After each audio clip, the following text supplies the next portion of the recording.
All right, and we are back. Black Bolt Podcast. Today we got Wokeface. What's up? Accompanied by Citizen. So Hello. we're going to have a good podcast. I got good feelings about this. Yeah. Okay. Yeah, it's going to be a good It's one. already All right. good. So first things first, I want to know the meaning behind your name. Where'd it Woke. come from? When did you come up with it? I came up with the symbol, which is basically a smiley face with a third eye on it. I think you have some collateral there that Yeah, that we're shows definitely what- going to post yeah. a lot of this. So I came up with the symbol first, and then I started making a street art, and then I wanted to make a separate Instagram account for it because I didn't want to bug all my friends on my personal account. So I just tried to think of the most concise name that described it, and woke was just kind of coming into vernacular right now, and it's still kind of a new term, but the name was available and it was exactly what it was. So that was about 2 years ago, or actually pretty close to exactly 2 years ago. Oh, wow. Yeah, I had the anniversary of the very first Wokeface going up on April 3rd. What anniversary? How many years? 2 years. 2 years. Yeah. That's really cool. For everyone who's hearing this, it's like an all-seeing eye, but it's like kind of adorable.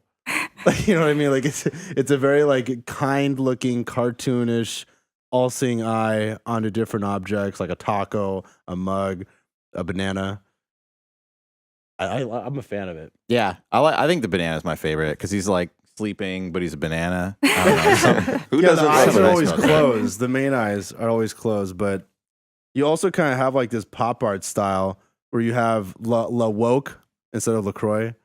And you do this with a few things, right? Yeah, I do a lot of parody stuff, as well as the original art and shapes and characters, and it's I'm trying to just tie it into everything because like I'm sure you're probably gonna ask me this, but like wokeness is part of being conscious about why you do what you do. Like, why do I drink this? Why do I say this word or whatever? Is it like because I've been taught that way, or is it authentic to me? So like I like putting it on every different item because it's like, how can this be like a woke thing? Like, how can we be more conscious about like the stuff that we're already using or already familiar with? Or I don't know. It struck up some interesting conversations. Like I have it on the Bart Simpson, and somebody came up to me one time and was like, Bart Simpson is not woke. And I was like, actually, I think he's like one of the wokest people because he's like super in touch with his like, you know, what he wants and acting on his desires. So Where do you seek inspiration for these?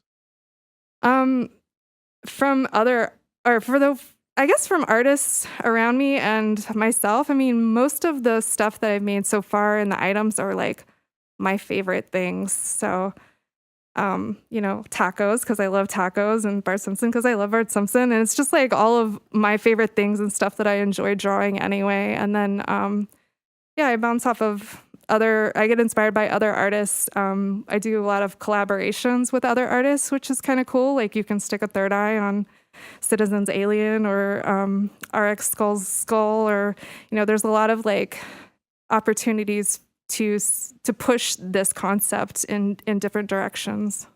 And you don't just do stickers. Like I saw a piece where it was a big taco one, but it was almost like a laminate or like an epoxy. It was big and it was solid, right? Yeah. Explain that process. Yeah. When I first started making, like the very first iteration of Wokeface, or how it was born, was as street art installation pieces. I took a jigsaw and cut circles out of wood and hand painted them with acrylic, and then put the Wokeface on them, and then screwed those into telephone poles. And then I got kind of bored with circles, so I started making other shapes. And along the way, somebody taught me, or my friend Shampton, who does 8-bit, he makes his own cool art. He taught me how to use the epoxy resin. So I paint it, and then there's that shiny clear coat. And that's what I put more like in art shows and stuff. I don't put those on the street as much because the street art gets swiped and that stuff costs money. So Yeah, they're really cool looking. I can Thank understand you. the value behind it. Yeah, no, it blew my mind when they first started getting stolen. I thought it was because people were like, this offends me, I'm taking it down. But when I realized that people actually wanted them, it was like a big compliment. Wait, why were people offended? No, they weren't. That's just like, was my assumption. Like, I didn't know how it would be received. Like, Well, some people thought it was a gang. Some people gang thought it was a sign, right? gang. Right? Didn't you have a Reddit Oh, somebody on yeah. Reddit. What? Yeah, Really? yeah. Well, because took- I don't put my name on it intentionally. So like the symbol, I was like being aggressive about putting street art up, and so people would find it. And there was a thread on Reddit where somebody was like, "I see these everywhere. What does this mean?" And there was like a thread of people saying what they thought it meant, or Yeah, there was like gosh. some comment on there. It's like, is this a gang? Like, it's just kind of, I it mean, was funny. it kind of is. Everything's a I gang. love for searching sure. on the Portland Reddit. Oh yeah. Oh, yeah. I actually Yeah. lost a phone once, and I found it through the Portland Reddit. No What? way. Yeah, like I got into a Wow. car accident, and I my shit was all over the place. Anyways, like a month later, someone's like, "Hey, I think your phone's on Reddit." I'm like, "What?" And I like described, Oh like, my I gosh. messaged the guy. I'm like, "Hey, does it have like a guy wearing a pigeon mask as a background?" He's like, "You definitely did not guess that. This is your phone. Come get it." That's beautiful. We got really sidetracked. So, were you saying this is the original Wokeface? So that's the original Wokeface design that's just a simple like smiley face with the eyes shut and then a third eye. So that's the original circle, and then I put it on other stuff. It looks so serene. Like, when you think of wokeness, is that like a positive feeling to you more so? Because when I think of wokeness, it's like there's not a lot of emotion to it, but there's definitely emotion when you look at this design that you made. Yeah, I mean, I think if you like want to get down to it, wokeness is not serene at all. But in this image, like because I close the eyes and I close the mouth because like to me, wokeness is tapping into the senses that are beyond your 5 physical senses. So opening up your intuition and your feelings and your empathy and that kind of stuff. And like I think when you are in touch with like those feelings, which are closer to truth for me, it is like kind of a Zen feeling. I almost see everything that you put it on could be like resemblance of an object that keeps you woke in a way. Tacos would keep me woke. Coffee's there. You have it on the state of Oregon. All these things that like you could be connected with the Simpsons if you really enjoy the Simpsons. Like you understand that character. Yeah. Like all these things kind of resemble your personal wokeness. It's the most Yeah. Alex thing Alex has ever said on this podcast. I'm learning a lot about you.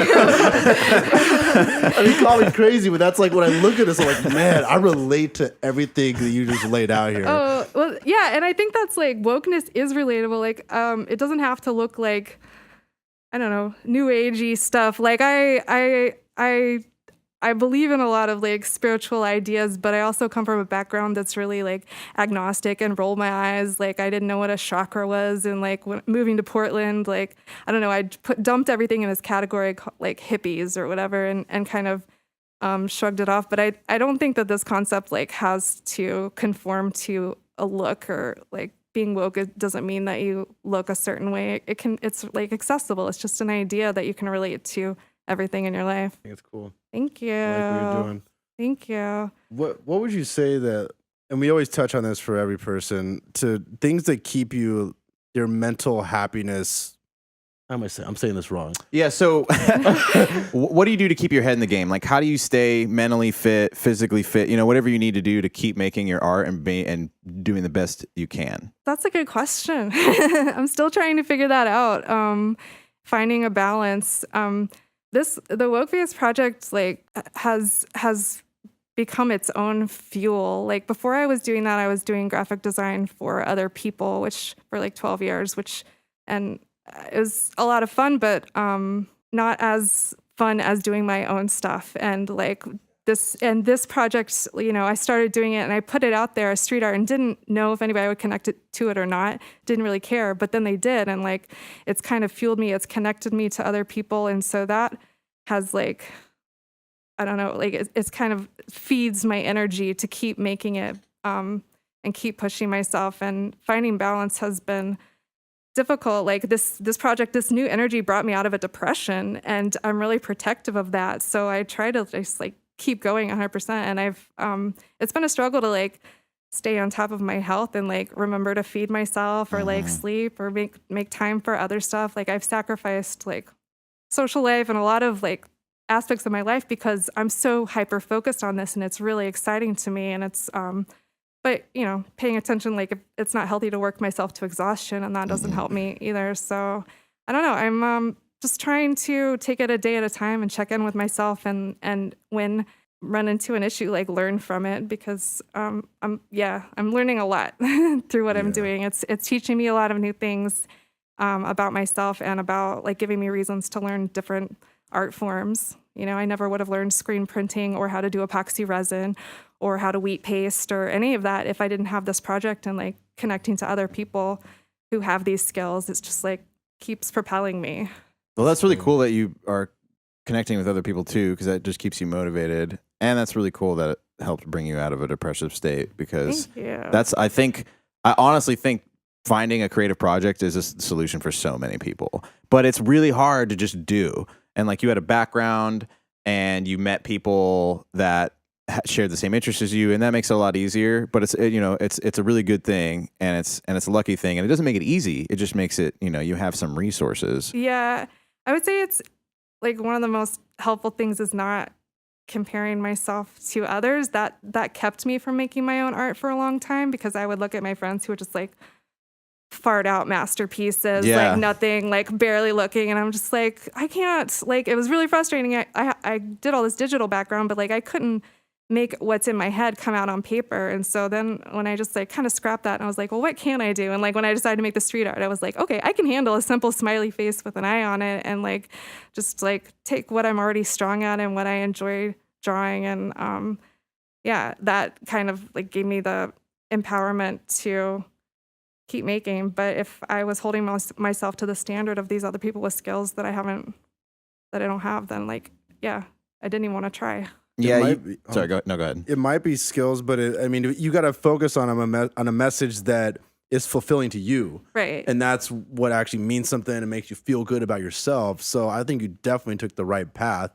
And even how you mentioned earlier, how like when you were a graphic designer doing designs for other people and not doing it for yourself, like that's a huge message that I'm trying to push to people, is that you're really good at design and you're really good at conveying messages, but you got to convey your message. Right. And you got to find out how to do that if that's cohesive with you and your lifestyle. And I love hearing that you figured it out, and it's making a great product. Thank you. Thank you. I feel super, super lucky.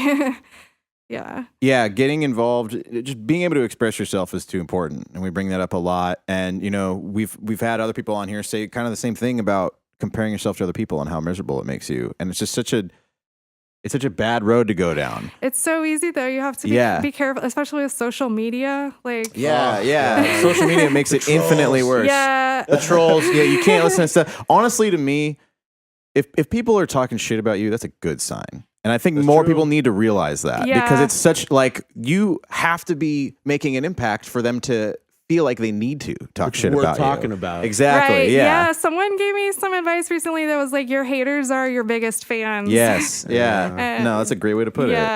I appreciate that. Yeah. I've had to learn, some of the lessons I've had to learn is like not taking that stuff personally. Like, see it, like you made it, you got hated on. That's like you affected someone enough. Yes. Yeah. I've had some like really aggressive like hating and people covering me up. Like someone covered up my sticker and wrote like, fuck off my name. What? Like my real name. And I was like, damn, shit. Someone hates me enough to like not only scribble out my sticker, but to like write a message to me, which is like, I don't know. I thought it was hilarious though. Like, Well, it doesn't. That's like, I don't think it's like. I can't think of anybody that I just like that much enough to put that much effort into like.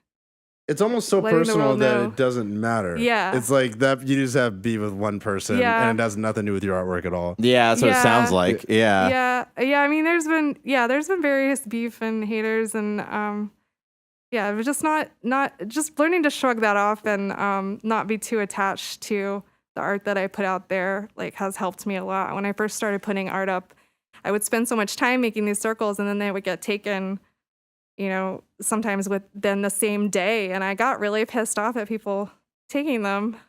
So I was attached to them, and I wanted them up for people to enjoy, and people were just like stealing them for their personal. But that's like, that's kind of the nature of street art. Like, it's ephemeral. You can't be attached to it. You got to make it harder to access it in some way. But I tried. There's some determined people. I got some tips on how to make it harder. Like, I got a ladder and I got a special screw bit, but like, Some people really want to take them, and I'm just like, okay, if you're gonna go through that effort, I guess you really want They to. love it. It's probably it's honestly probably like just as much of like a activity or game to them as it is to the street artists. You know, it's For like where sure. can I put this? And it's like, well, how can I like scale these buildings and take that shit off? It's probably honestly like gives them some kind of Yeah, it is. Yeah, satisfaction. there's people that have like Yeah. collections they're very proud of that they've gone to great lengths to steal. So I don't That's know. crazy. I mean, Yeah. it's support. Yeah. It's definitely a street honor when people are taking your stuff off the streets and you know, And keeping it and it's- stuff? and Yeah, keeping that's it. really People cool. take your stickers Yeah. off poles, and you know, Well, we Yeah. all saw that Banksy documentary where people were literally like selling the walls that he would paint for Yeah. and like Yeah. museums are collecting it and shit. And it's like, man, that's not cool. You shouldn't do that. But what are you gonna do? Yeah. That's just the nature Yeah. of it. Yeah. Yeah. Yeah, it's cool. It's unique because and it's funny when artists will have like turf wars over a wall that's nobody's, or it's like Right. private property. It's Yeah. like, okay. I wanted to say something else about comparing your art to others. I think about this too often, but like the people you're comparing it to, there's so many reasons why you shouldn't, and not only just like maybe you have a different skill set, but you know there's so many paths to success. It's literally infinite. How many paths to success there are, and your path to success is probably not going to be the same as the next person. So like even if they're making stuff that you can't make, or if they're getting stuff out onto paper that's in their head and you can't, because I've had that issue so much with so many different mediums. I'm like, I want this to look like that or to sound like that, and I can't do it. Mhm. There's certain things I can, there's certain things I can't. But the other thing is that a lot of these art people, their head's just in one space where they're just constantly judging art, and they're just judging it on like a few aspects. And that's not, there's so many different aspects about art that can be capitalized on, turned into money, that can blow up and become popular. A lot of stuff, especially these days, becomes popular because of the medium itself, or just because it's something people haven't seen before. Yeah. And not because it's technically good, or because you have the ability to, get your ideas out exactly what you think them. Yeah. Success can be measured like so many different ways. I totally agree. And and I think that also like comparing yourself, especially if you're looking at people through social media, like it's so heavily filtered. Yeah. You don't see all the bad days, or all the frustration or self-doubt that like pretty much all artists seem to have. They probably have the most, in my opinion, because you're really putting yourself out there with your idea, and you're like, is this gonna work? Are people gonna connect to it? And if like one person doesn't, they almost take it personally, Yeah. like more personally than they should. Yeah. So it's tough. But being an artist, I don't know. And there's also like, and a lot of people have said this, a lot of older, wiser people than us who are more successful, but it seems to keep happening that, like you said, you made this because you wanted to make it and you weren't terribly worried about how popular it was going to get. Like that wasn't, correct me if I'm wrong, but it sounds like that wasn't the driving force behind it. No, Yeah. I mean, correct. Like I felt this like creative energy inside me that was not satisfied through doing art for other people. Right. And it was just a light bulb moment. I was looking at street art near me, and I was like, oh, like I don't have to ask somebody, I could put up art. So then I decided on the Wokeface design, and I made the first one, and I screwed it on the pole, and I like stepped away, and it was like, I'm not here to hear what anybody thinks of it. Like, this doesn't have to go through a committee. There's no revisions. Like, it's done. I put it up and I don't care. And it was like the most exhilarating feeling and made me want to keep doing it. How do you motivate other people to start doing street art on their own, or if you do at all? Like, how would you encourage people? Just do it. I mean, in Portland especially, it's a really supportive community, which I've heard is not necessarily the same everywhere. But yeah, I've had people contact me like, how do I get started? And I'm like, just get started. It's really, it's a beautiful medium that's super accessible. Like, you don't have to have a lot of money to make street art. You can go, get 2 2/8 at the post office and like a scrap pin and then make stickers, or a lot of the wood that I made from my cutouts was like literally scrap wood. I still get a lot of my wood for free that I just find like on the side of the road, or people donate to me for installations, or wheat paste. I made wheat paste posters out of junk mail and old Mercury newspapers the other day. I just painted acrylic on those. Like, it's inexpensive, so really all there's not a cost barrier. You just got to push yourself to do it. Yeah. And I don't think that you have to have a grand idea or see the finished product. Like, I think the hardest part, not only for art, but like doing anything, like making myself go work out, the hardest part is like getting the sneakers on, just like take the first moment of action and the rest will follow. Get your momentum going, and follow other people that do it too. Like, that's what keeps me motivated to keep making art, is like looking at Citizen and other friends and just like seeing what they're doing. It's makes me want to be involved. Yeah, staying within a good creative circle is really great too, because everyone kind of supports each other and Yeah. you feed off each other's energy in a way. And And filter out the people that don't support you. yeah, and then of course when you guys had that, were just showing at that show, I mean, it was just so alive in there. Just so many different kinds of artwork. Yeah. And the dance battle was fun too. Yeah, That was it's kinda it's fun. definitely almost like a celebration of sorts, because we Yeah. finally get everybody, some people that you don't see very often, maybe somebody you see once or twice a year, or maybe only at these shows, Yeah. and everybody just comes together. It's just more of like a celebration, and I think that just adds Love to it. the energy when we all get together. Love it. It's nice. Yeah, it's beautiful. Yeah, because a lot of us are like introverts or working on Totally, art and like totally. not necessarily going out or seeing each other. So yeah, when we have these Mhm. celebrations or these shows, it's like, wow, you've been working hard for weeks or months. And Mhm. So how do street artists typically meet each other? Like if someone wanted to get into it and they didn't know anyone, but they were doing it, what would be the fastest way or most likely way? Instagram is like a Instagram. really popular tool I for that. figured. It's- yeah, Yeah, I I heard was it just used to be Flickr before I did street art, Mm.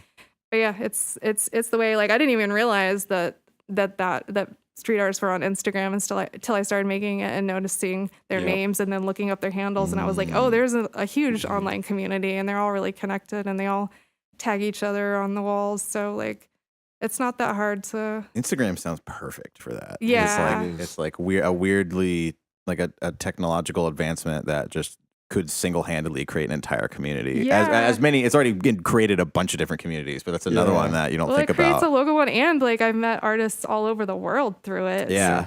which is super rad. Yeah. I've done collabs with a lot of people I've never met. Yeah, I don't know what happened to this. I think I deleted my Instagram and made a new one, but I took a picture of this painting that was on a wall of some room I was in, and because it was so weird, and it was just like this red melting face, and I just like, it was like hashtag red, hashtag some random stuff, and then like this, like, I don't remember his name, but this like huge photographer immediately liked it. And I was like, whoa, that's weird. Because that was like one of the first posts I'd ever made in my life. And I was just like, dude, it's so weird how that can happen. I was like, who is this guy? And I checked him and it's like, I like, 2 million followers or something. I was like, whoa. Wow. What? Yeah, something crazy like that. I didn't know him though, but it's just cool that can happen. Yeah. That's a possibility. Yeah. It's definitely kind of a thing, when you look up to somebody's art and you're new into doing street art and you're like, oh my gosh, like I love their stickers or I love what they do, and then they like your photo and you're like, oh my gosh, they like my photo. Yeah. And then they start following you and you're like, oh my god, they followed me. Like, oh my gosh, I really got to step up my game. It's Yeah, funny, yeah. my celebrities are like people that most people have never heard of now. Yeah, that I yeah. get like nervous That's good around. pressure though. That's great pressure to No, have. it is. Yeah. It is. I've been seeing I've been like interacting with people that I respect in like the art world they'll go live like on YouTube Yeah. live or something, and then I'll ask them a question. They'll be like, oh yeah, good point, Alex. And I'm just like, even though it's so like minute and not even that big of a deal. Yeah. Just that interaction, like the fact that we can do that. There's sudden accessibility. Yeah, and they're noticing it. It just makes you feel that much closer to them, even though you're not. The you know? fact that someone tweeted to Elon Musk, why do you have a Tesla Facebook page? And he's like, yeah, you're right. Looks like shit. Delete. Like, Is that how that happened? Yeah. Yeah. It's all on Twitter. That was so Wow. funny. Yeah, He's it's like, awesome. I didn't even know we had one. Let's Yeah. get rid of it. Yeah, SpaceX too. How do you think Facebook's going to evolve now after this whole Congress situation? it was the- Zucks? It was happening live today. I've been so- watching it. It's happened the past couple of days. I've just like been at work, just kind of streaming it in Yeah. 1 year, and he gets Give caught. us a brief summary in case no one's been watching it. Well, the I'm gonna fuck this up.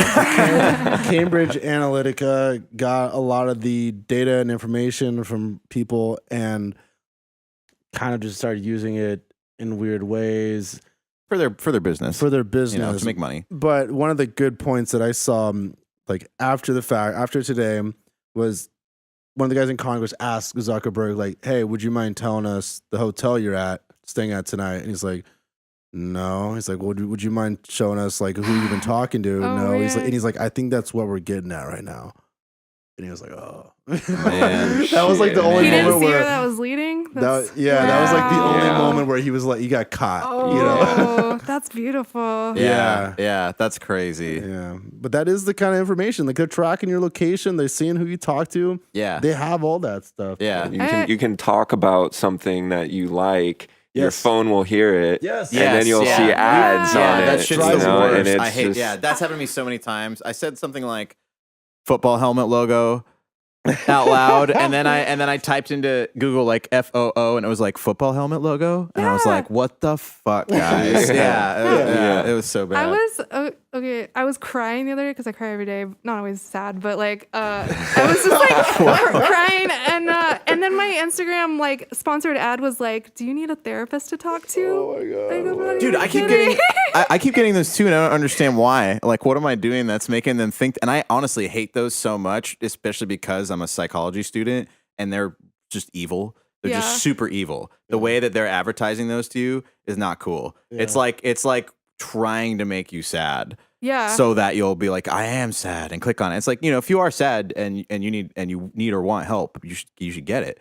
But just those ads are they're just yeah. Don't push the sad people's Yeah. buttons. I- yeah, Anything exactly. help. Yeah, exactly. Yeah. Yeah. And yeah, Facebook owns Instagram, so yeah. It's That's Yeah. that kind of Kind pisses of me what off. we- You forget yeah. about that, don't Yeah. you? Well, I mean, and they changed the chronological order, so now it's not. Yeah. even- that's like the worst The thing. algorithms are The terrible. I hate it algorithms, so oh. much. yeah. It's one of the Yeah. best. Sorry, go ahead. Oh no, yeah, we for a while there, it seemed like a lot of us were trying to switch off of the Instagram, but it didn't Where really are you seem gonna like go? a lot of it took. Right. Yeah, exactly. There was LO, Vero. Vera, I looked into that. Um, Did you try it out? Was anything cool? I tried it out. The problem with Vero, I think, is because eventually they want to start charging people to show your content, which is kind of like hurt. It's definitely going to hurt you a little bit because a lot of us depend on Instagram because it's free. Yeah, you can't charge in the beginning. Yeah. You're like, Yeah. I don't even think you should charge at all. But No, then you again, should- I guess yeah. do you handle a little bit of a tab or do you handle ads? Yeah, it's Yeah, got to be one or the exactly. other. Yeah. Exactly. Yeah. Yeah, but it isolates a lot of your viewers. Mhm. Like a lot of people that follow me on Instagram are under 18, so they might not be able to pay for an app. Yeah. Yeah, and the ads to me aren't as big of a deal as a lot of the other things. Like some of the ads are kind of awful, but like the lack of a chronological timeline. I was just gonna say there's a meme that's like it's just like Instagram talking to the users, like Instagram, like man, what do our users want? And then it's like users chronological timeline. Instagram is like, do they want like the ads broken up more? And they're like chronological timeline. It's like, do they want cooler filters? And they're like chronological Yeah, timeline. yeah, And then yeah. Instagram's like, guess we'll never know. I saw one that was like, Jeez. what do we want? Chronological timelines. When do we want it? 5 minutes ago, 2 hours ago, For sure. 6 days ago. 6 days ago. That's the Oh, worst. God. I hate coming across it and it's 6 days old. I'm Yeah. like, who gives a shit about this? Yeah. Oh, it drives me crazy, man. We got really off topic there for a second. No, I think that's It's pretty on top. That's relevant, pretty though. pretty relevant, Yeah. actually. It's Yeah. relevant. Yeah. I would like to keep in touch with the next thing. I think we all do, but I just have no idea what it's going to be. Yeah. Instagram just kind of figured it out. Snapchat is like kind of dwindling Yeah, away. Instagram's been killing Snapchat. Yeah. Yeah. I think Totally. YouTube and Twitch are, I mean, it's not photos, but Twitch has definitely come up in the ranks. Mhm. Yeah, I But feel it's all like live. streaming, like very instant. Yeah. Like even on Instagram, I noticed they have the stories feature, which expire in 24 hours, and like those pop up chronologically. I'll see who posted to their story, like 5 seconds ago, Yeah. and like I feel like a lot of days, like I only have time to look at everybody's story. I don't even get to the feed, and like Yeah. yeah, it's all very now. Like I don't think people care Mhm. as much about archiving photos. Like we don't have. Like I take a bunch of photos, but I don't have time to go back and look at them. Like I'm very now. I feel like having the archive photos is good for the first impression. Yeah. Yeah, That's- that's true. If that's you're just it. like stalking somebody.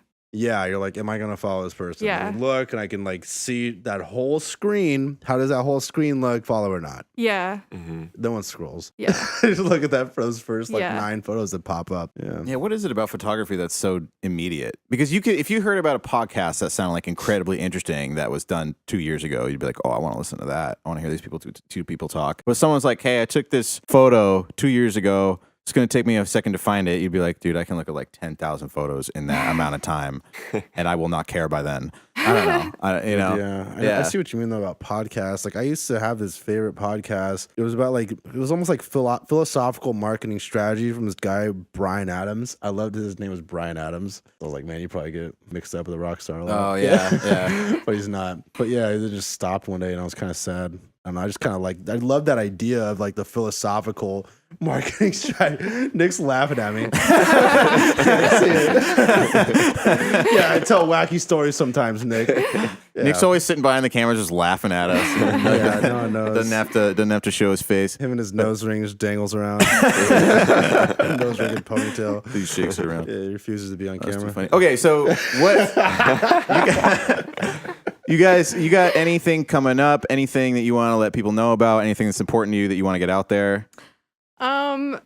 I mean, in the very immediate future, I have a show. I don't know how quickly you put this up. There's a show tomorrow at the Art Market PDX. Oh, yeah, which no, is it won't be up by then. All right, well, that's old news. No, I'm still figuring out my summer schedule. I'm doing live art at a 420 event at Jeffrey's Joint, but that's 21 and up nice. on Interstate Avenue on 420. So Cool. I'll be making, and I haven't done a ton of live art, so it'll be interesting. Like a lot of my stuff is these little things, like I'm painting 12 things at a time. So if you want to see what I can paint in one place, sitting still in an afternoon, come through.